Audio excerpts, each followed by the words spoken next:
chỉ muốn nhẹ đi thế mà nên rồi của mình chỉ tàu lò thế chỉ sai nhẹ lò của chỉ muốn nhẹ đi à của chúng mình đi té của ôn này của ít năm xe của chị tay của sao thế khó nhá muốn để cho này của tiếc phải thì cho khó nên là cơ chế của tôi ngắm để tôi cho nữa ha của tôi chỉ muốn nhẹ đi thế mà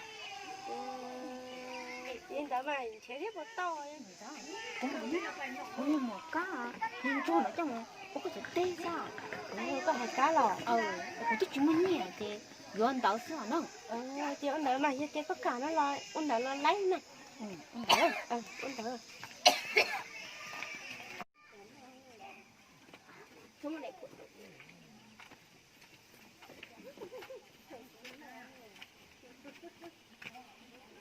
các con chẳng mất cha cũng đã là sao nhá sao mà tôi có lịch không ấy nó dùng cho nên giờ là nhá bay nó ngon rồi giờ muốn nó nó là tôi có lịch không á uống đi mà nhá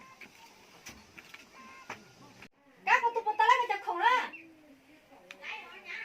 lại đi chút chua cha tôi để tôi tao là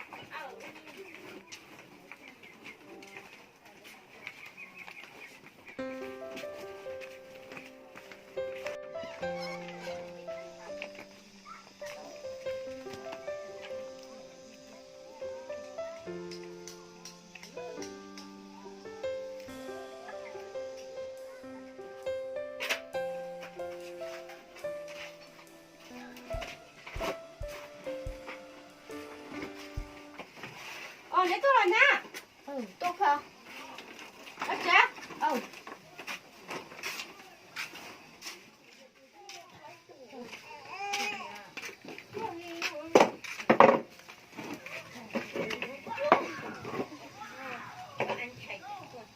cái nó bị thải gì không đúng đó sao nè nó cá nhìn chua nữa tôi nó con nói có thể tết càng mà có chút tỏ ôn đó là thì các bạn thực hiện được nè tích chụp kia nè cứ chia tê có ít to nó chứ mình thích bao gì ít to ôn đó là thế ôn đó mày nhá của một trẻ nhắc cái nút cho ha của họ đừng tao thế của mùa giờ này chỉ có mà muốn này một cái to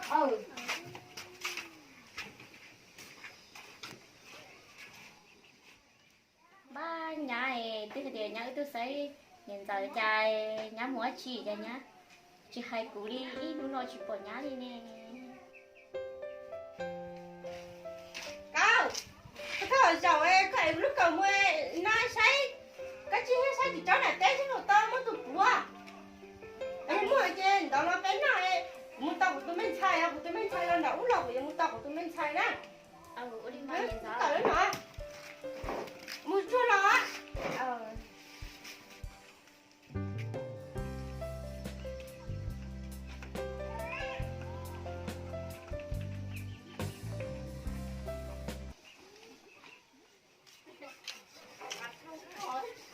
thế với một tàu tụi mình xài ít nói thế lò sửa tao nói em cũng thế với một tàu tụi mình xài nhá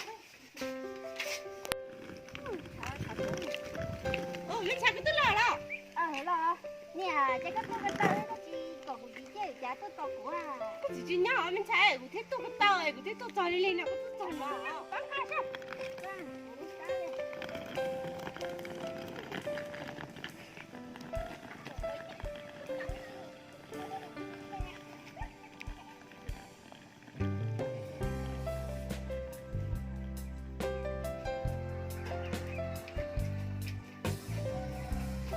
hiện giờ ở đây cái lò lò cá cái lò lò lò mai hiện giờ có một sáng hiện giờ ở cũng một sai chỉ cháu kia cái chỉ lò cái chỉ tao mua đường để chỉ cháu lò tới chỉ tao bù đi tới chỉ tao xẻ lò đi cá tụi mình xài lò nấu lại tôi không thành cái hình này của tôi có một to cha cho nên cần coi cái này nhá thì mất cái sao tôi nấu nhỏ là mà hiện giờ ở tới chỉ tao mua đường trong này tới chỉ bỏ lò xưa tụi này ăn thế nào tôi này là sao tôi ước khé mình xài đó là nó tàu của cho bánh nhân đâu ấy tao nó không sao lên tàu à thế kiểu giờ tao thua ước khé đó nhà đi là nhà tôi sáng hiện giờ là xứ cô trai nhà trời cho của tôi 我了看人家学有漂亮的哦。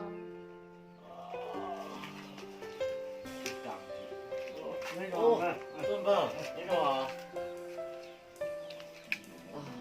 tôi mới chỉ được. Nói cũng mua tới gần đây tuổi nha không có là mình cũng bèo cá nó mà tiền nó rồi nó sợ cho gì sai nhá nó có tiền nó có tiền cho là mình có thấy có có nhau có tiền là trong một cái à Bao giờ tôi nói gì nhớ là do nó cái gì mình đừng có sao được rồi tôi mình giải nhất việc cổ giò này chỉ có chơi một sai à phải mua ha.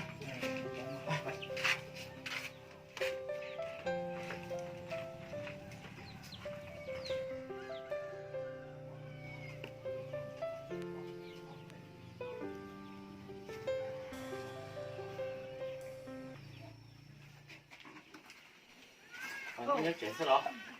Nhớ chuyện sao mấy tôi lo tôi ngồi. Tôi thôi. Lo rồi.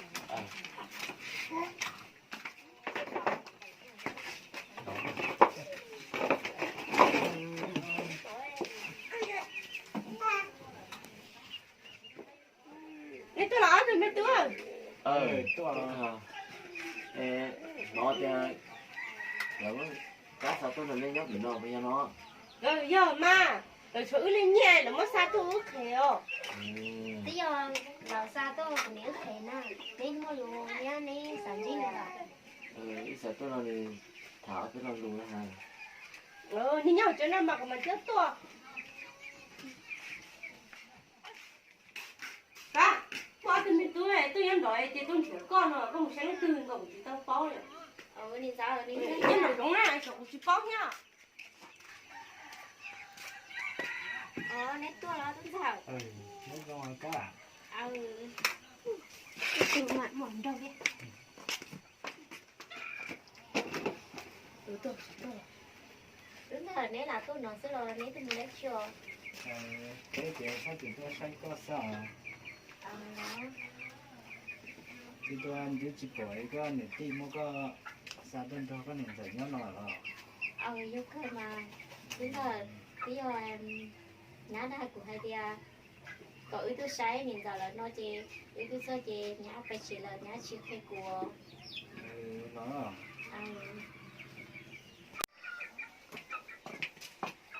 Cả, của tôi tiền con số của cháu khán giả đó nè. Ôi chả cơ tung gần lô đi. Muốn chua của mà lên đơn cả nhá. Ủa đi mà. Đúng rồi, chỉ nên thôi. Rồi nó đi nhau ấy cũng sẽ phát ra rồi. Tôi ngủ nên nhá phải thứ tôi à. Nhớ lúc rồi đã tôi à. Đó, giờ này trong đâu đó đi à. Của nhé đấy nha. Bây giờ cũng là cái mùa cũng là những nhà có cây thì giờ thì cá chỉ còn ở không một nhóm cũng là cá tua. Các người khổng lồ đó của nhau mà. rồi cái món này để chị mà chế tài sao Nhìn đây.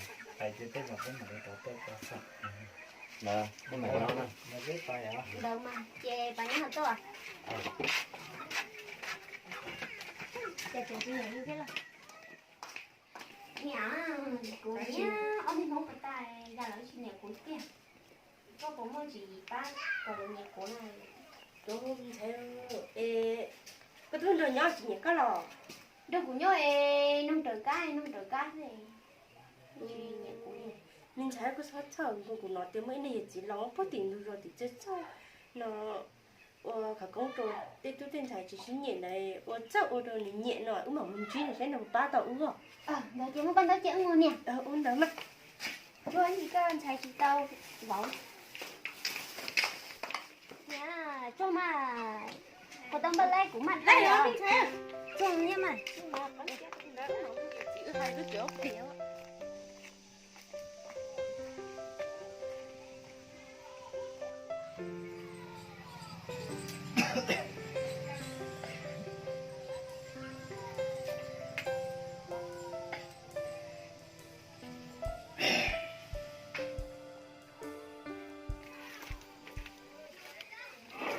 ôi chỉ có biết trèo nhớ cơ mình thấy có ôi sao có ba ư nè Rồi thế mua nó chỉ để lo chỗ thế lo.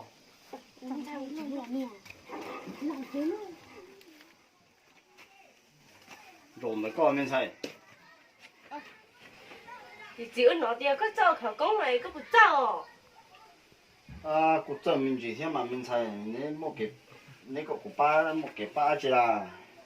bây giờ của mình xài nó ấy mấy nhân xài tức là của nhỏ ấy nó họ là nó út lò ấy tụi mình xài nó tụi không họ tuổi họ chỉ nhiều của tụi mình xài nó ấy của tụi mình xài họ nhẹ này sao có ba nè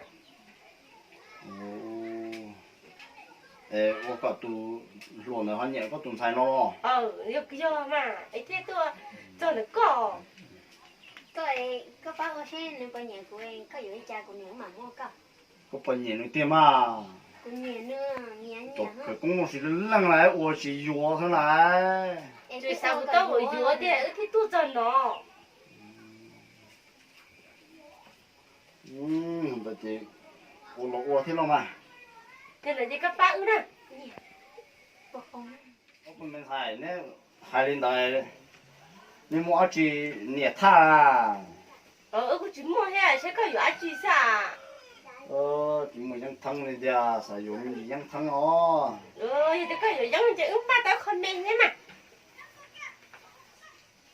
ứng ba tao phải dùng nào sao Một số rồi. ứng ba lấy mẹ sẽ chỉ bảo để có họ giống ứng ba tôi mẹ nữa Tôi chỉ nhiệt tha chỉ khá ổn mà. cho nên các bác ơi sẽ bỏ họ tao đi chạy thì trời liễu hải hết nó chữ bằng ba tuần gì đó Đi mà. sao uống chè Mấy cái nếu một cái mà ô tô cá nó to. chứ uống sao á Nếu to là. ừ Tôi thằng uống. Nó ua thế nào.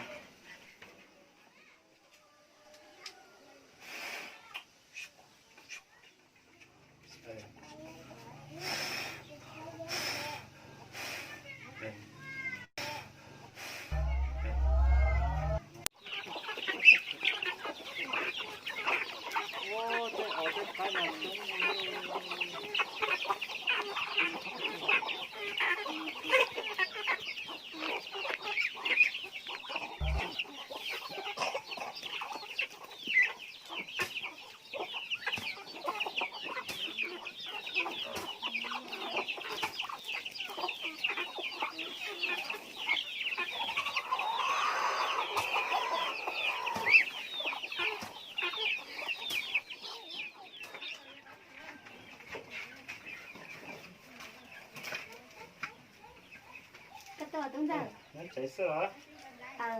Tôi nói đúng thật. Nào á. Đi cái mà chảy sữa. Cùng nhau chơi sao? Nó có bột khổng à. Còn cơ mà. Có khổng nó chỉ cần thôi cũng muốn xìa. Vâng lại mà. Thì có tao cùng ba cho này.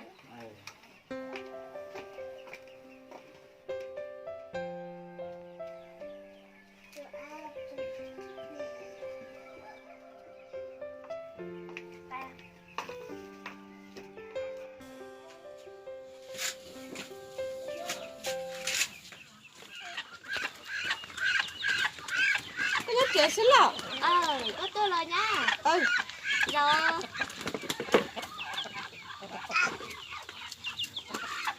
Cái này là tôi sấy cũ rồi. Tôi quá trời. là tôi thấy đây sao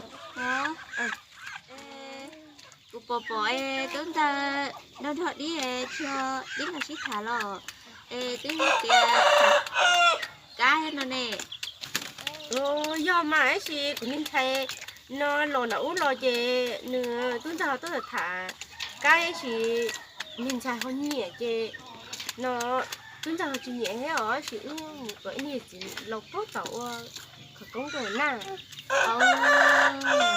con đi rồi thế nếu khởi công rồi cái gì nhé đi rồi chỉ là mình nhẹ cơ mà mình nhẹ tới đồ này của nhà bội ra tên đồ đi nhớ tại ly chứ rồi chứ nếu đá ra đây rồi sao một cái tiêu chả làm bao bữa trước thế liều tụi có thả thả đi này bao chứ bữa trước thế lên thế liều Căn đầu nhỏ sữa tôi chỉ cái cá nhỏ ấy chỉ nó nhỏ lên trong mình nó một té hay chỉ bao thế rồi tôi khen đã con sẽ cũng một chè á ôn lên nữa mua có thôi nhá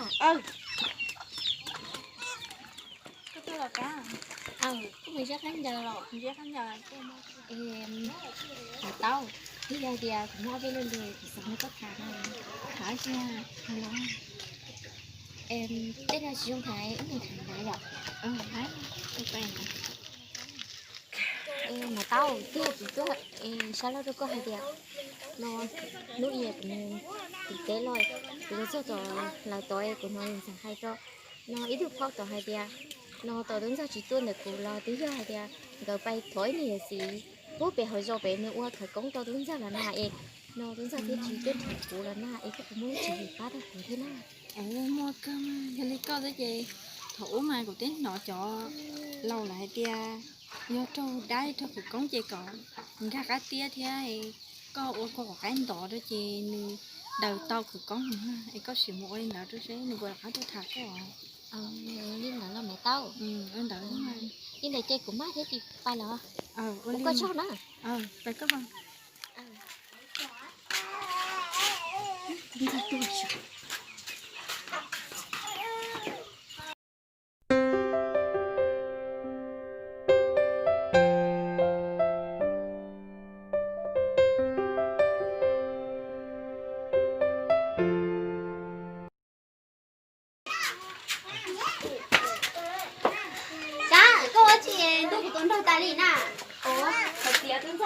bây giờ thì của đầu vào trong mình chỉ sẽ cái tao đúng cả ôi chạy đúng con lần đầu á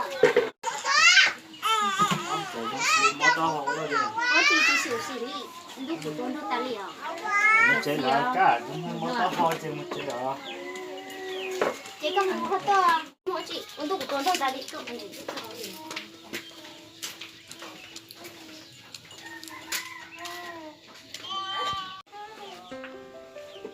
nó chế sữa cả cho nó đúng rồi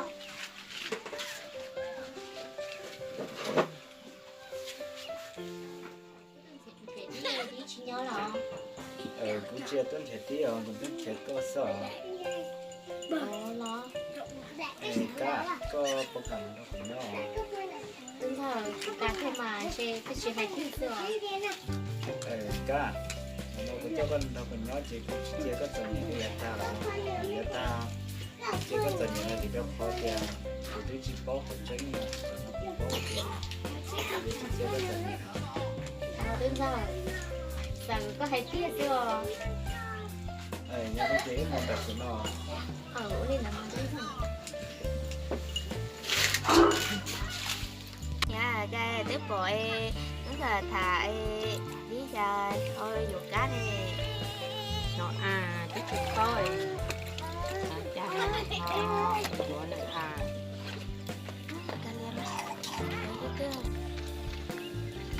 nếu nhá chắc cái này nếu mà bỏ nó cá một từ nè emจะchỉ bỏ cá tàu chèo nhá mà tao tiếp của cá nó cũng sao lo mua lợn mà bữa ta chẳng cũng là lỡ tao tiếp của để còn lo lợn chỉ tao chỉ bỏ nhưng mà cái cá lên nó cũng chè á phải có tôi nhá tôi nè đây có một lẻ luôn nè sao cũng nó phá lại kia nó cá chậu nó cũng sao lợn nó bây giờ nè ấy có tư tiền có tu xí phương nữa mà chắc khởi công nè là có hai tiền sao đấy thì cũng chỉ bao nhiêu tiền mình sao ăn nuôi lợn mà mình cũng tuổi có tiền một sản thì cũng nhang thế nào nhớ cái nha khởi công còn để để chúng nó lại nha cái này nó mới trái càng một con lấy cũng tầm cho hết rồi nó mua vô nó phải đi nó bay rồi mà nè chỉ sẽ đâu liền chẳng à tuấn rằng mua vô cái này cam là cái này chỉ sẽ đâu mình xài ơi thì nữa tụi mình xài cho nó có đi nhá nó của tụi mình xài nhập vào đầu lòng này thì tao mới từ từ phỏng mà nó phỏng nó nhẹ thế như nó trang hương chơi mình chỉ để tụi trang hương chơi à chứ tụi nó chơi nó khé nhiều mua khé tiểu thì có mua thì tụi chúng tôi chưa có được chưa em cũng tự nhiên tuấn rằng này nè cái gì chứ hay là cá tủi tiểu cá tủi chơi cá mình được cá cả liền nữa ấy cho nó trong chơi nhưng mà muốn chơi mình sao thì chơi luôn nhá ấy như nó trang hương chơi chơi mình chỉ tuần chơi thế lúa dù à cá chở bao nhiêu chị thế chị của trình đâu có nhau của đó có mình đâu à